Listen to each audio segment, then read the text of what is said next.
Hello everyone, welcome to DWORD Rubians. Today we will study about the organizational behavior MCQs part 2 जिसमें सबसे पहला MCQ जो है that is the combination of characteristics or qualities that form an individual's distinctive character. तो उसको हम क्या कहते हैं? तो उसको हम लोग सबसे पहला नंबर personality कहते हैं. ठीक है. फिर दूसरा who has given the hierarchy of needs theory of motivation. तो ये किसने दी है? मैस्लो, मैक्लेनेन, हर्सबर्ग या मैकग्रेगर? तो ये अब्राहम मैस्लो ने दी है. देन नेक्स्ट, अब देखो ये इसी की थ्योरी. अब इस थ्योरी से बहुत सारे क्वेश्चंस बन सकते हैं. आपको ये याद रखना है कि ये 5 तरह की थ्योरी, 5 तरह की नीड्स हैं. Physiological needs, safety, belongingness and love needs, esteem needs and self actualisation needs. ये 5 तरीके की नीड्स, इनके अंदर क्या क्या चीजें आती हैं? मैस्लो अपनी थ्योरी में ये कहते हैं कि जब भी ह्यूमन वांट में सबसे पहली नीड जब सेटिस्फाई हो जाती है, तब वो दूसरी नीड, जो इंसान है वो दूसरी नीड की तरफ पहुंचता है. फिर उसको पहली नीड से मतलब नहीं होता. फिर जब उन दूसरी नीड सेटिस्फाई हो जाती है, तब वो तीसरी नीड की तरफ पहुंचता है. तो आपको अपने एग्जाम्स के लिए ये 5 तरीके की नीड्स, इसके एग्जाम्पल्स पढ़ने. आपसे ये भी पूछा जा सकता है कि कौन सी साइकोलॉजिकल नीड्स में आती है. तो वो एस्टीम नीड्स और बिलोंगिंगनेस या फिर लव नीड्स होती हैं. फिर सबसे पहली, सबसे सबसे हाईएस्ट कौन सी होती है? दैट इज सेल्फ एक्चुअलाइजेशन, जिसमें हम मोरालिटी देखते हैं, वैल्यूज देखते हैं, ग्रोथ देखते हैं. सबसे लोएस्ट नीड होती है फिजियोलॉजिकल, जिसमें हम अपनी बेसिक नीड्स लेकर के आते हैं: फूड, क्लोथिंग, शेल्टर, रोटी, कपड़ा, मकान. Then next question is how many levels are there in needs hierarchy theory of motivation. तो इन टोटल कितनी नीड्स होती है? अभी हमने ये चीज पढ़ी थी, 1 2 3 4 5. तो टोटल 5 तरीके की नीड्स होती हैं इसमें. Then next is which among the following is the highest level of need under the need hierarchy theory of motivation. तो कौन सी इसमें से सबसे हाईएस्ट, लोएस्ट फिजियोलॉजिकल है, तो हाईएस्ट सेल्फ एक्चुअलाइजेशन नीड्स है.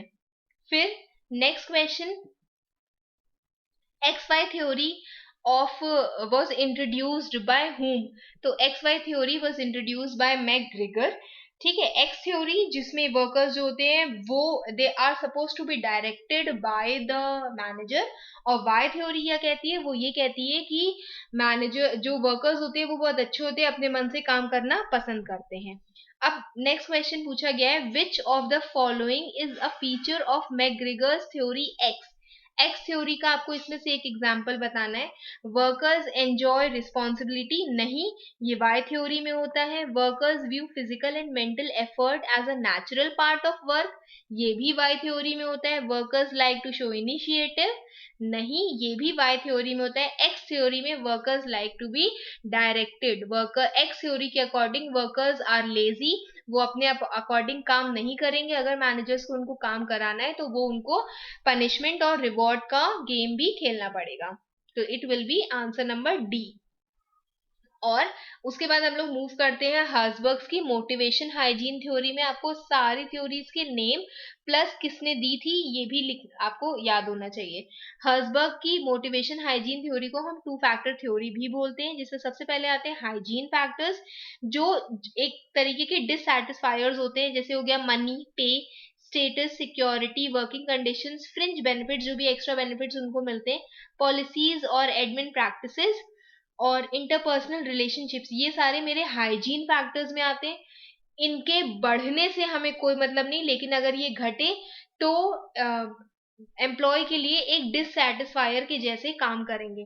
फिर है मोटिवेटर फैक्टर्स. मोटिवेटर फैक्टर्स वो फैक्टर्स होते हैं जो जितना ज्यादा होगा उतना एम्प्लॉयज को मोटिवेशन फील होगा. जैसे वो जॉब में सेटिस्फैक्शन के लिए होते हैं, जैसे मीनिंगफुल वर्क हुआ, चैलेंजिंग वर्क, रिकॉग्निशन मिल रही है उनको, अचीवमेंट मिल रहा है उनको, इंक्रीज रिस्पॉन्सिबिलिटी, ग्रोथ, या फिर जॉब इटसेल्फ मिल रही है. तो ये हमारे हाइजीन और मोटिवेटर फैक्टर्स होते हैं. अब क्वेश्चन पूछा गया hygiene factors are associated with whom. किसके से किसने ये वाली थ्योरी दी है? तो यहीं पर ही लिखा हुआ है, ये थ्योरी हर्सबर्ग ने दी है.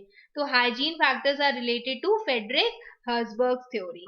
Okay, this is answer number A. Then next question is, which of the following is a motivational factor? Motivational factor, quality of supervision, recognition, pay या फिर relationship with others.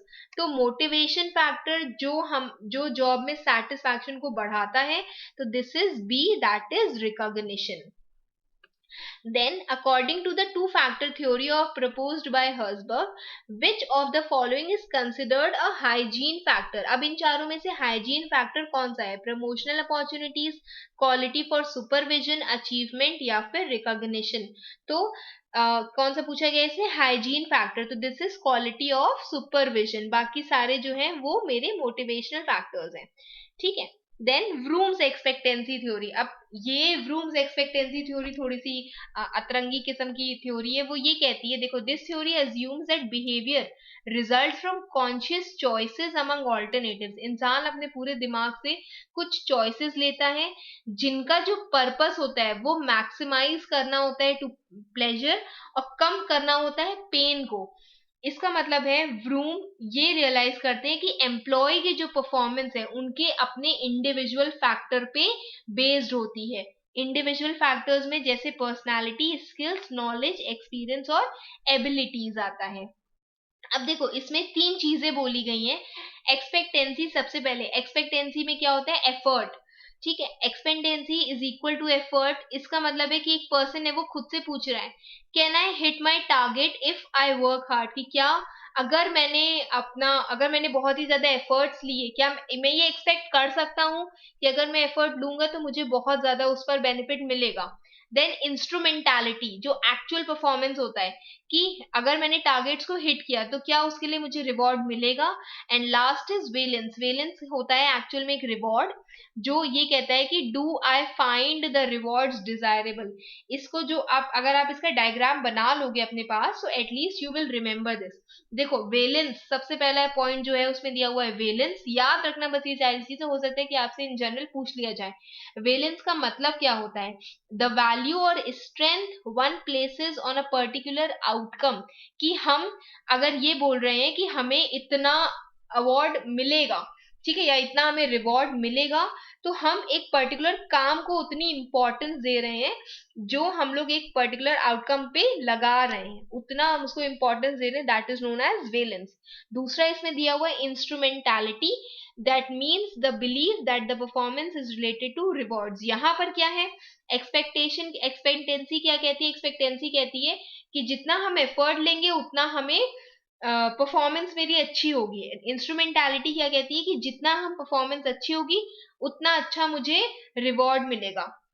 और वेलेंस क्या कहता है? Valence कहता है कि एक पर्टिकुलर आउटकम पर हम कितना फोकस कर रहे हैं. ठीक है, कि फाइनली अल्टीमेटली मुझे वो जो रिवॉर्ड मिल रहा है, वो जो पर्टिकुलर आउटकम पर मुझे जो गिफ्ट मिल रहा है, उसको हम वेलेंस का हिस्सा मानते हैं. तो व्रूम्स एक्सपेक्टेंसी थ्योरी में एक्सपेक्टेंसी क्या इंडिकेट करती है? Probability of achieving that outcome. कि वो आउटकम को, अगर हमने एफर्ट लिया है तो हम उसका आउटकम को अचीव कर पाएंगे कि नहीं, उस अवार्ड को कहते हैं. तो यहाँ पर देखो, रिवॉर्ड को वेलेंस कहते हैं. ठीक. Advancement, accounting. तो यहाँ पर सबसे पहला वाला आंसर होगा, दैट इज एक्सपेक्टेंसी को हम लोग मानते हैं कि वो प्रोबेबिलिटी कि क्या हम इस काम को कर भी पाएंगे कि नहीं. Can I hit my target if I work hard. तो probability of achieving that outcome, that is answer number A.